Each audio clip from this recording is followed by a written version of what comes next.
amefanya kazi yake mzuri sana, na kwa niaba ya chama tunamshukuru kwa kuwa coordinator wetu wa chama.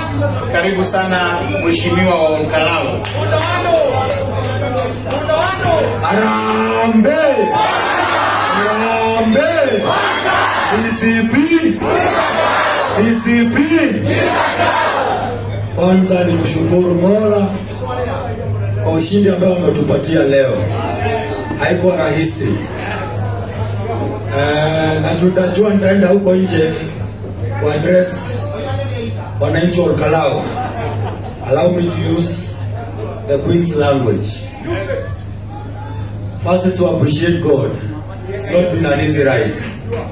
We started this journey after the demise of the city MP, David Kiaraho.